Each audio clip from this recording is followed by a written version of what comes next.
Assalamualaikum warahmatullahi wabarakatuh dan salam sejahtera.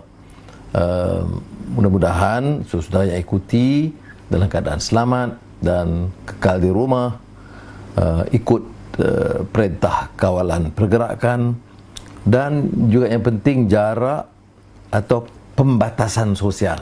Tadi umpamanya ada rakan-rakan yang datang berikan mask, topeng dan juga sabun sanitizer.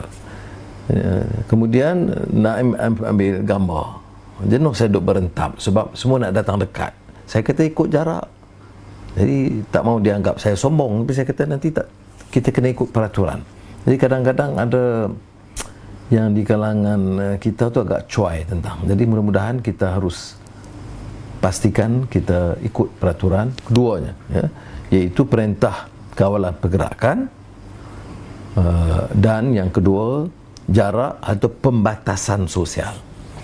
Baik, malam ini seperti yang dijanjikan, saya nak sentuh sedikit tentang masalah pendidikan. Kita akan kupas panjang kemudian, tetapi cukup untuk menyatakan ini cuti dekat dah panjang. Sekolah-sekolah harus mulakan tugas sedaya upaya mereka. Kita boleh keluar ke arahan gunakan online, internet. Ada sekolah tak ada internet, ada rumah tak ada internet. Kalau ada satu laptop yang belajar di sekolah 4 orang, ada masalah yang begitu kita hadapi.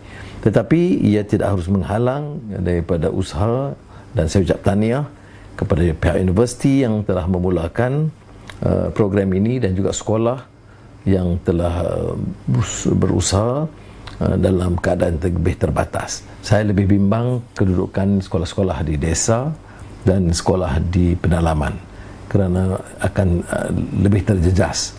Sekolah-sekolah bandar, termasuk yang pengalaman cucu-cucu saya ini, nampak lebih mampu kerana pertamanya konektiviti internet, dan keduanya kepantasan sekolah-sekolah mengambil tindakan. Yang ini kita akan sentuh lebih panjang kemudian. Soalan yang dibangkitkan, saya ingat banyak berulang daripada semalam, ialah kerana kedudukan IKS, industri kecil dan sederhana, atau perusahaan kecil dan sederhana.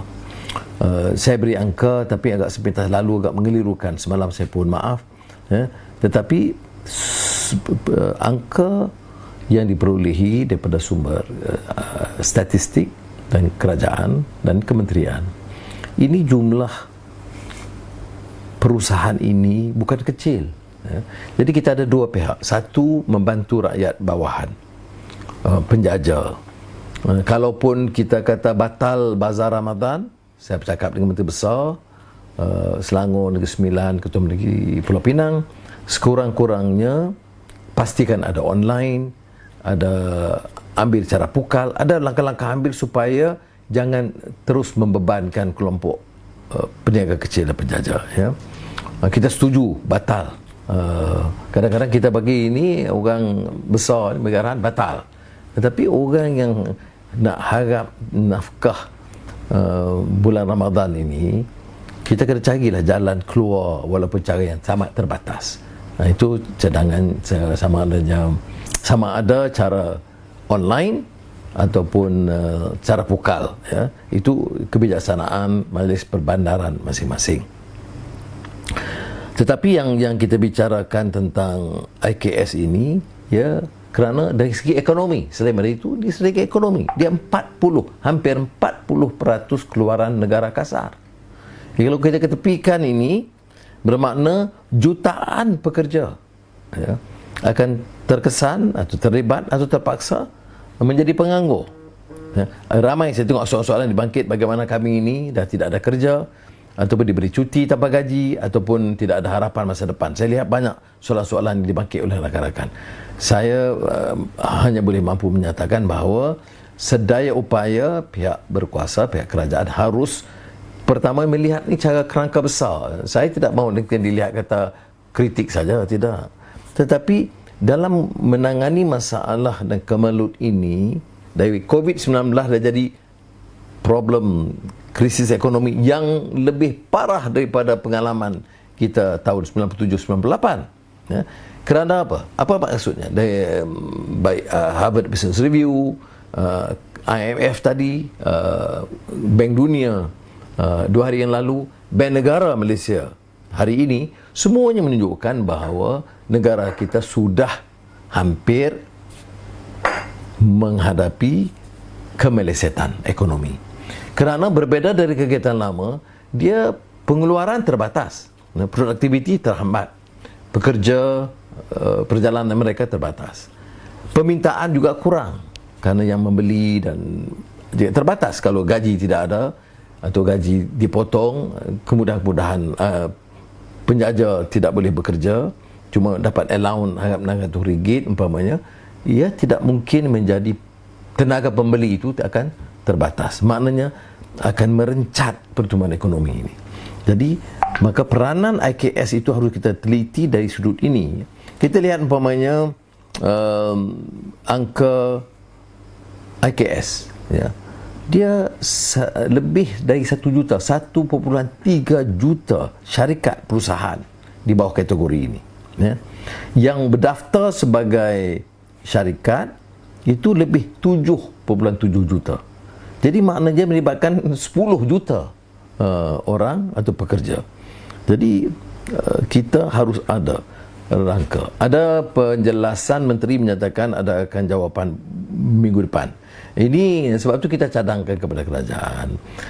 Dia mesti ada kerangka besar, jelas dalam semua aspek disentuh, kemudian diperinci satu persatu.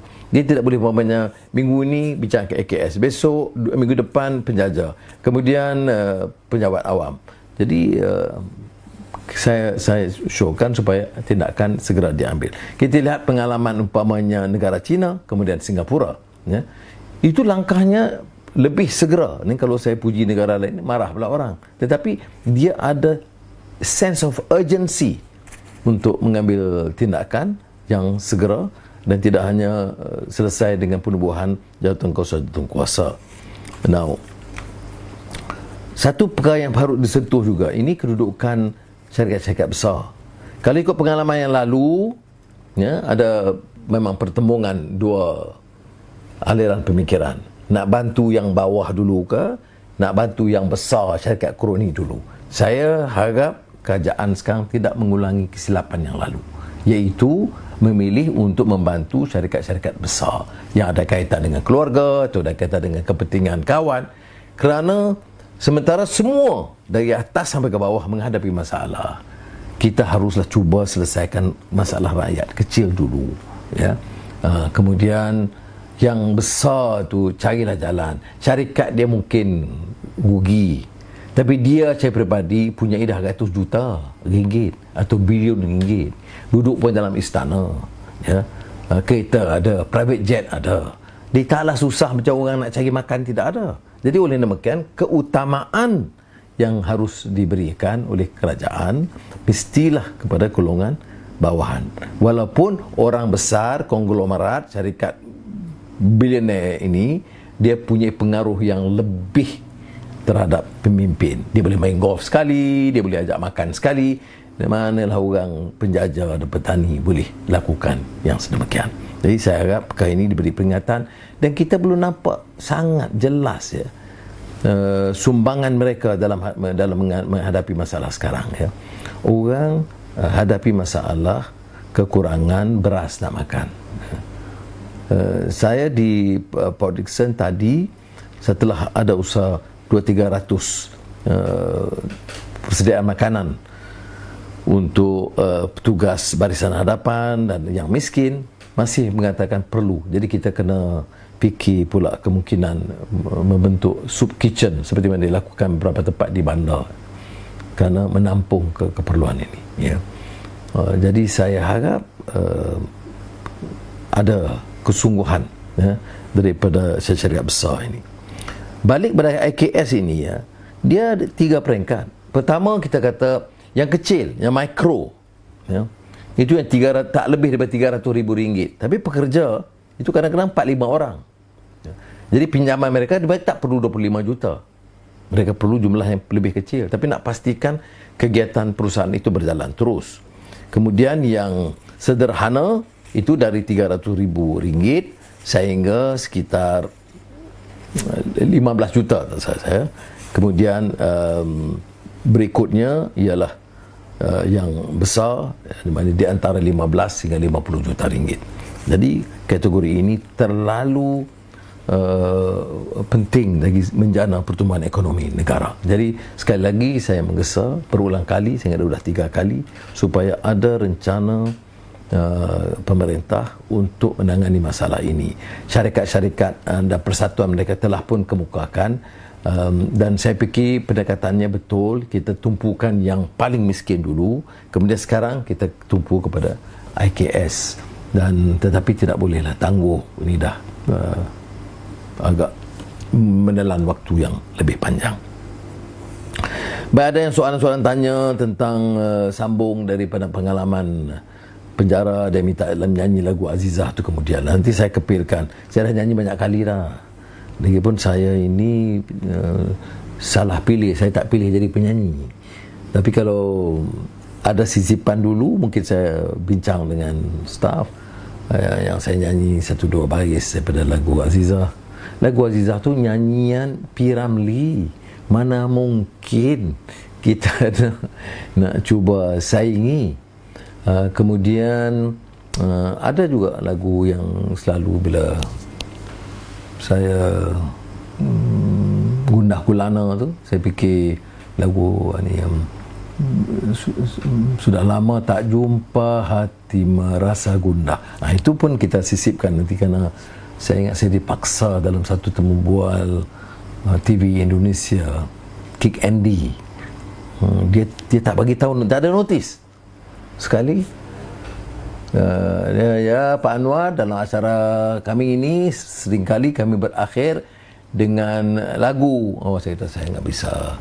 Tak, baru ini SBY, maknanya Presiden Yudhoyono dan semua yang lain semua terpaksa nyanyi. Mereka dah tahu, dah berlatih. Saya tak tahu. Jadi saya terserempak begitu. Ada band, saya pun nyanyi. Jadi itu kita sisipkan. Jadi itu selesai masalah itu. Jangan minta lagi saya nyanyi, nanti marah pula. Dia kata, Noah ni apa kerja dia, orang tengah susah dia nak nyanyi pula. Jadi semua tak kenal ni. Baik, yang ditanya tentang buku. Kebetulan buku di antara novel yang saya minati ialah pengarang, ya, ialah Gabriel Garcia Marquez, ya. Dan ini penulis yang terkenal dari Latin America, 100 Years of Solitude. Buku ini agak lama, ditulis tahun 1967, tapi dianggap di antara novel terbaik dalam bahasa Spanyol yang ditulis oleh salah seorang pengarang terkemuka. Dia 100 Years of Solitude ini di antara kupasan William Kennedy, pengarang dan penulis terkenal Amerika, ialah bahawa ini dianggap bahan sastra yang sangat memukau manusia, dan ia seolah-olah memberikan penceritaan yang sangat menarik tentang generasi selama 100 tahun. Garcia Marquez ini juga terkenal dengan apa yang disebut magical realism. Maksudnya dia ada penceritaan yang seolah-olah benar, tapi dia ada pengolahan mimpi dan cerita dan gambaran yang disebut alam magis, ya. Tapi ya cerita novel. Jadi tapi penceritaan itu sangat menarik. Ini minggu lalu ini kali kedua saya baca buku ini, dan saya masih anggap buku ini seolah-olah penceritaan yang menunjukkan bagaimana waktu itu satu putaran, ya. Dia tidak berakhir. Jadi menarik bukunya, yang kita harus baca. Yang keduanya yang saya oleh juga pengarang yang sama, Gabriel Garcia Marquez. Tapi ini menarik ya, bila kita sebut solitude, ini maknanya macam kita di kurungan lah ya. Sebab tu saya di penjara tu ada kesan dia 100 tahun dalam kesunyian atau kurungan ya, itu. Jadi ada kena-mengena dengan musim kekal di rumah ni ya, kurungan di rumah. Dan yang keduanya, Gabriel Garcia Marquez, Love in the Time of Cholera. Ini macam love in the time of coronavirus. Ini kolera. Jadi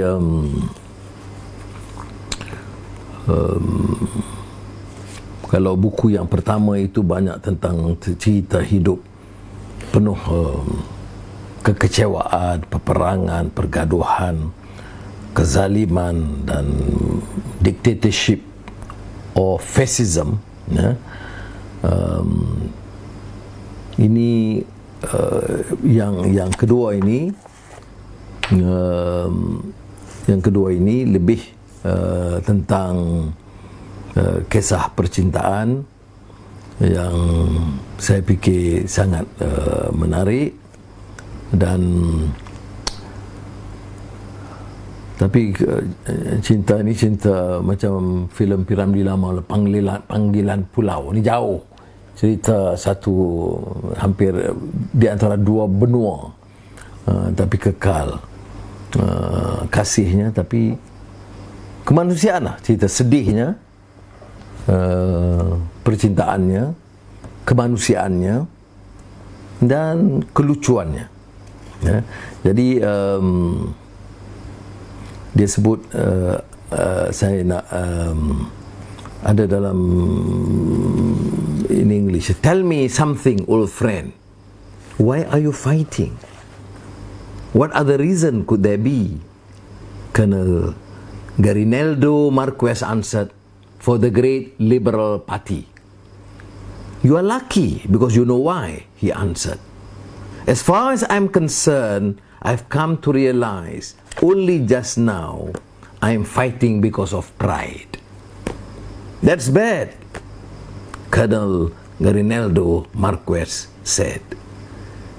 Colonel Aureliano Buendia was amused at his alarm. Naturally, he said. But in any case, it's better than not knowing why you are fighting. He looked at him in the eyes and added with a smile, or fighting like you for something that doesn't have any meaning for anyone. Oh, dalam ni tikamannya, menusuk ke hati ya. Kita berjuang, bekerja, berebut, gampas kuasa untuk apa? Tak ada apa-apa prinsip. Untuk wang dan jawatan, enggak ada cita-cita murni dan idealisme. Jadi kadang-kadang novel ini juga dia menusuk ke jantung, hati dan kalbu bagi yang insaf dan berfikir. Jadi saya fikir memadai untuk itu malam ini dengan dua novel besar ya, oleh Garcia Marquez. Dan ada kalau boleh saya sentuh, ada satu buku, kalau sudah tahu, di antara pejuang Latin Amerika yang menentang Spanyol yang hebat, sebagai umpamanya father of Latin American independence yang menyentuh beberapa negara namanya Simon Bolivar. Bolivia, Venezuela, semua jadi hero dia. Siapa hero? Simon Bolivar. Tapi ada satu novel dia yang sangat menyentuh perasaan kita tentang The Journal and its Labyrinth. Cerita Simon Bolivar. Habis tengok gelagat orang-orang baru ini bercatur dalam politik, berebut kuasa gitu gini, yang perang lawan penjajah gitu semua dah dilupakan. Yang berkuasa sekarang kadang-kadang tamak halobanya, rompakannya, keangkuhan kuasanya lebih parah daripada penjajah dulu. Jadi dia seolah tergenung dengan rasa yang sangat hibah dan sedih. Kerana bagaimana dalam satu generasi orang boleh kononnya berjuang jadi tokoh parti, berebut, khianat sana, khianat sini, tetapi untuk apa? Hanya untuk jawatan dan untuk wang. Semoga Allah SWT memberikan kekuatan kepada kita menghindari daripada kerusakan begini dan menyelamatkan diri, masyarakat dan negara kita. Wassalamualaikum warahmatullahi wabarakatuh.